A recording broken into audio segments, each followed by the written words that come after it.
We are done telling you about all the things you need to do in 2021. Now we're telling you about what you absolutely, under no circumstances, should not do this year in Disney World.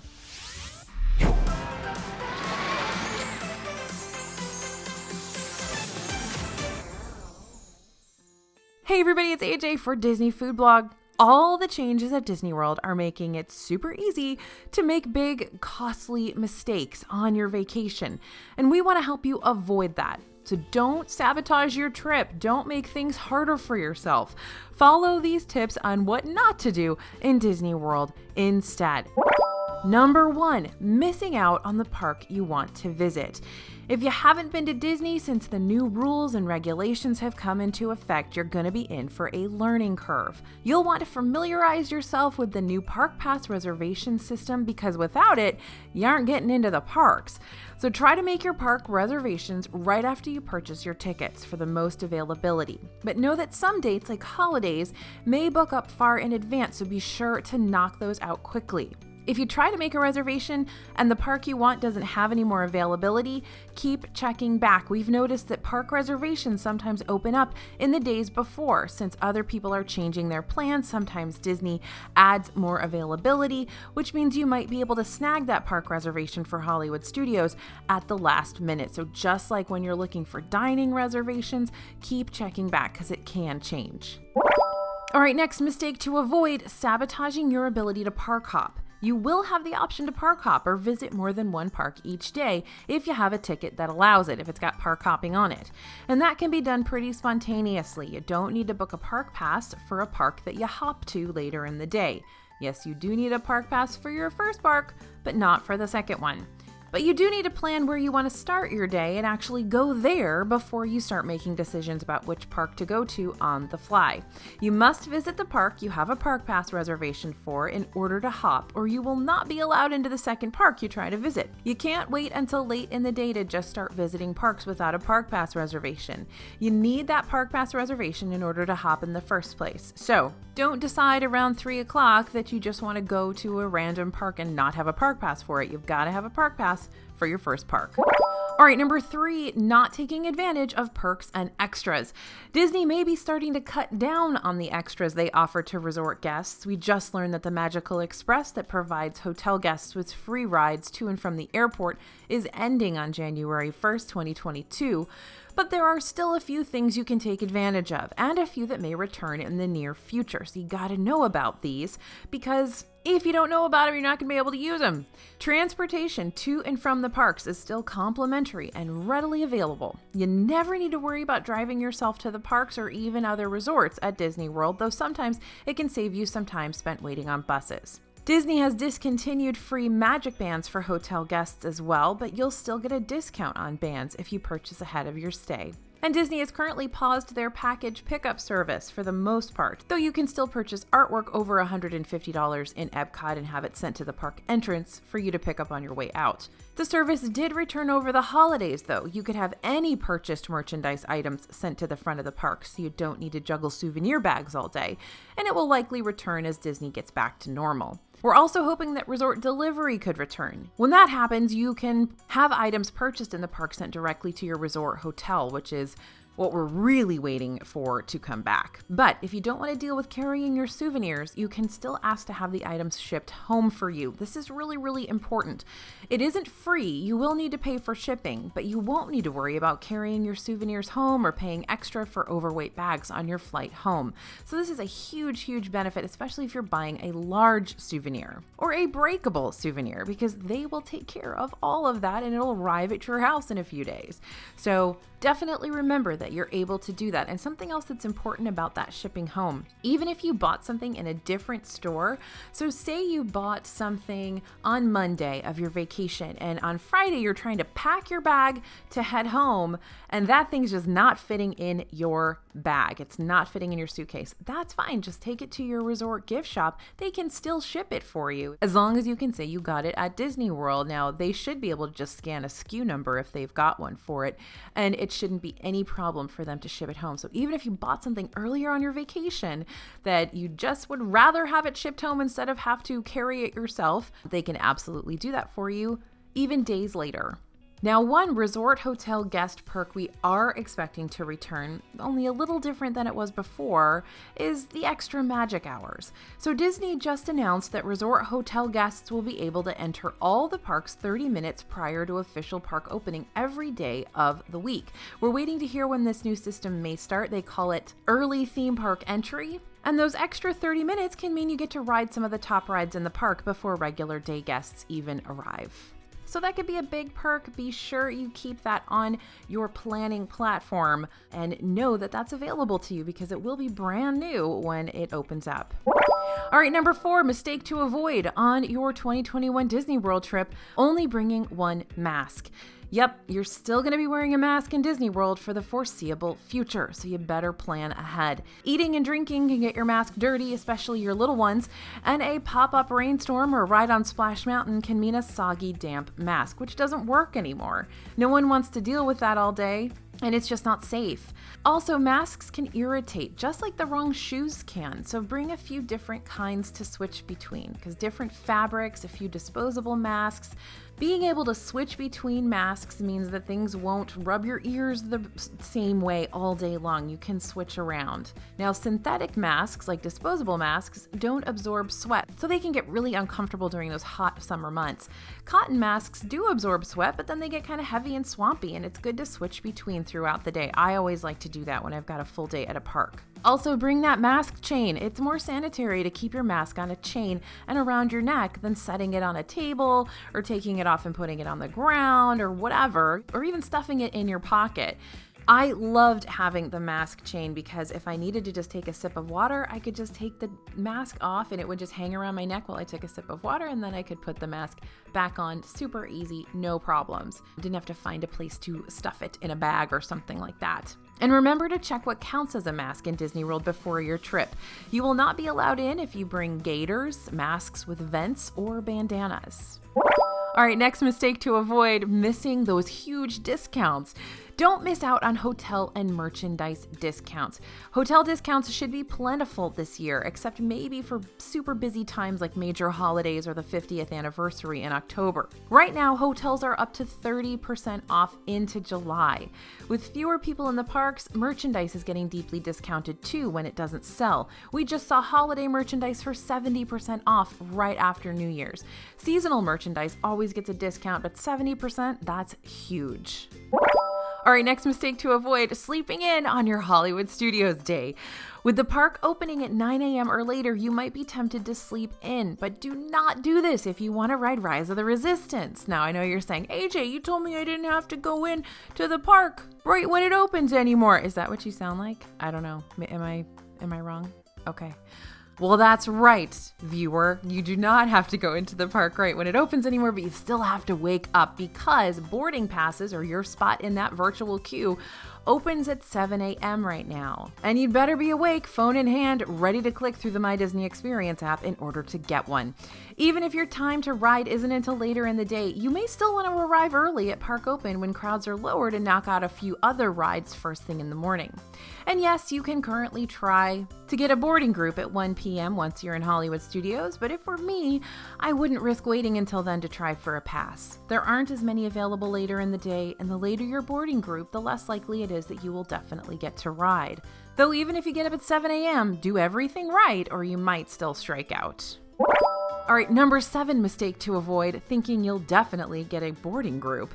So building on that last mistake we just talked about, yeah, you can do it all. Think you were lightning fast, clicking through those screens in the app, and still not end up getting a boarding group. This ride is popular, like epically popular. Everyone who's going to Hollywood Studios that day is trying to get a spot in that line at the exact same time. Some people are going to get shut out. So we have tips on the blog to help you get your best shot, but even still, you might not get one. That's why we recommend you plan a backup day in Hollywood Studios. If you're a big Star Wars fan, you don't want to leave yourself only one shot to ride this ride. So get a park pass for 2 days in Hollywood Studios just in case, and you can always switch your park pass to a different park if you get to ride the first day. All right, number 8, only booking dining reservations in your scheduled park. Not all restaurants are open, and the ones that are open have shortened menus. So check those before you go to make sure there's something you definitely want to eat on that menu. And don't limit yourself to restaurants in the park you're visiting on that day. Look at resorts around the park, or really any resort hotel. Just leave yourself time to get there. And there are lots more options as far as open restaurants and menu items at the resorts. If you're at Hollywood Studios, consider Skyliner-ing over to Riviera Resort, where you can get great options over there. And need to get out of the Magic Kingdom crowds for a bit? Well, hop on the monorail or walk to dine at the Contemporary Polynesian Village Resort or the Grand Floridian. You'll have more options. Resort restaurants may be less crowded, especially during lunch when everybody's at the parks, and you'll get a break from the park crowds. Just be sure to leave enough time or plan to dine before or after the park you're visiting is open so you don't waste any ride time. And remember, you can actually make a dining reservation in a park you're going to hop to. So if you start your day at Magic Kingdom and you're going to hop over to Epcot, you can book that dining reservation in Epcot for after 2 p.m. at your 60-day advanced dining reservation mark. So if you know you're going to hop to Epcot and you're pretty sure it's not going to close to capacity, then go ahead and book over there. All right, next mistake to avoid, assuming your favorite restaurant is open. Like I just said, a lot of restaurants around Disney World are still closed, and you shouldn't assume your favorite is open or that they'll have your favorite meal at this time. I know it seems like Disney World reopened ages ago, but things are still in the process of coming back, and there's lots of hotels and restaurants that haven't opened yet, and there are lots of favorite meals that aren't back on the menu. Restaurants have odd hours right now, too. They might only be open on the weekends, or they may close much earlier than they used to. Those 24-hour restaurants at the Polynesian and Grand Floridian are only open until 10 p.m. right now. Fan favorites like Ohana and Casey's Corner, still closed. Just because a restaurant's popular doesn't mean it's 100% for sure reopened. But all of that can change at any time. We could hear tomorrow that Casey's Corner is reopening and I'll have to re-record this whole voiceover, or that another restaurant has moved to weekend-only hours. So keep tabs on all that info at DisneyFoodblog.com. We are sticklers for reporting that stuff. We make sure to keep you updated what restaurants are open, which ones are closed, which ones are only open certain hours of certain days. And we've got a whole post that we're constantly updating with what's open and what's not.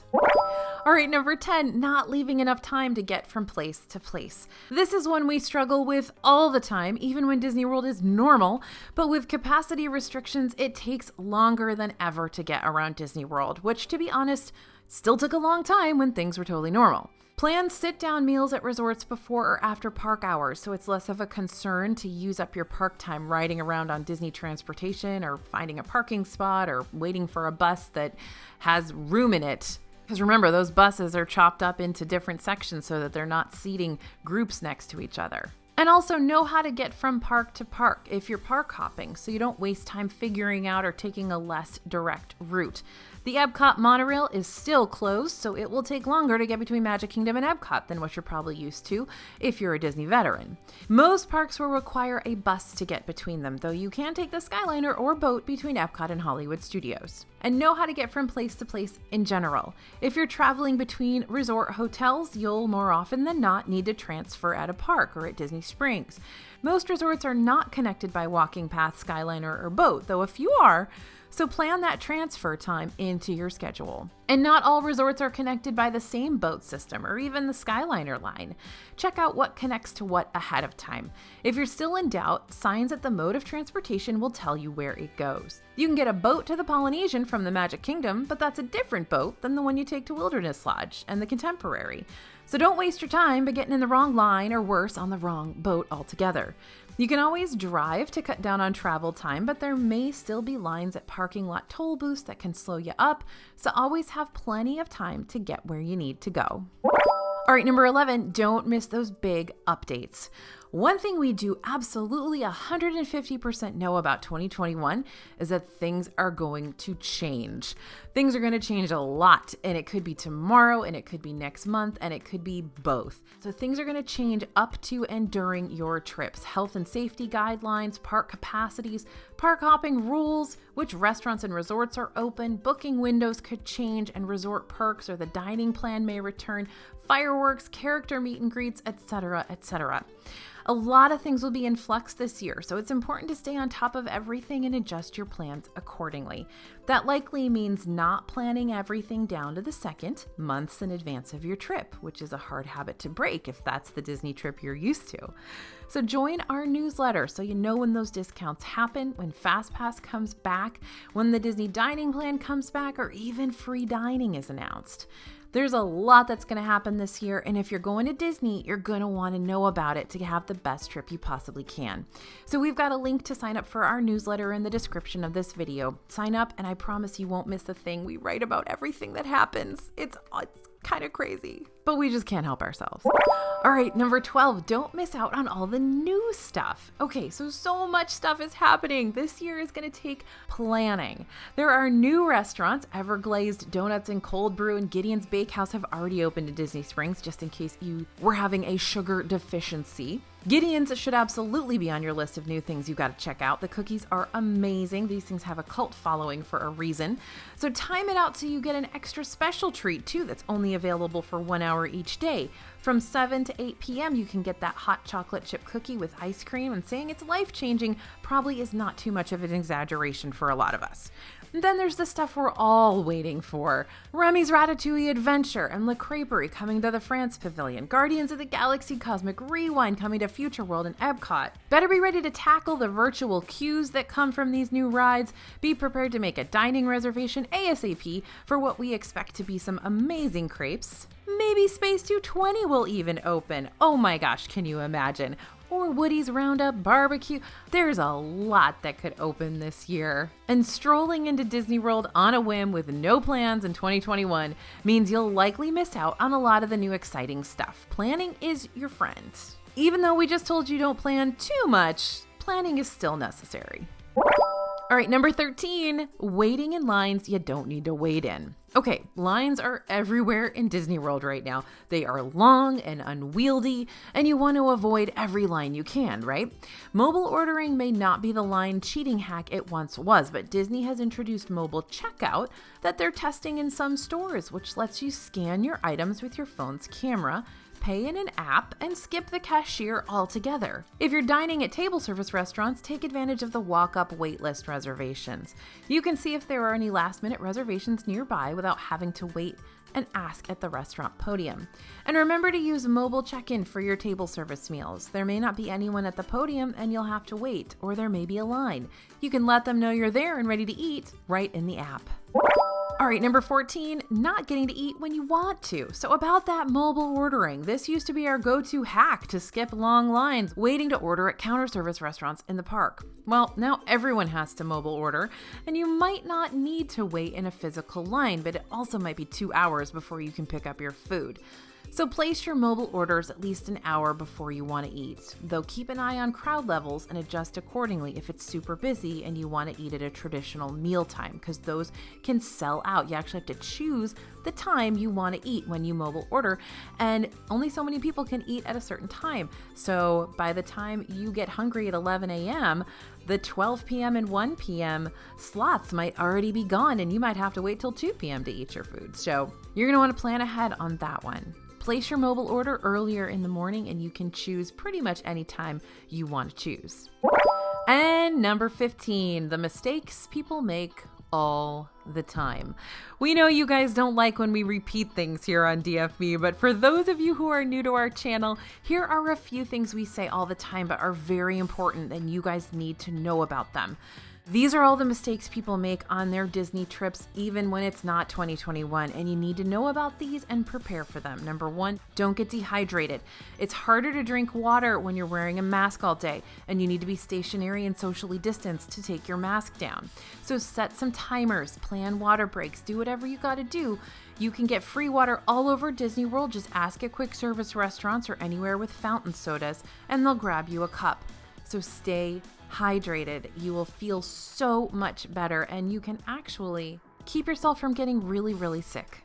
All right, keep your phone charged as well. You'll need it for practically everything in Disney World, and you don't want to get caught without it. So bring your own portable charger. We used to always recommend fuel rods, which you can swap out for a freshly charged charger at kiosks in the park, but now they charge $3 a swap if you didn't buy one years ago, so it's not the best deal anymore. Just bring your own portable charger.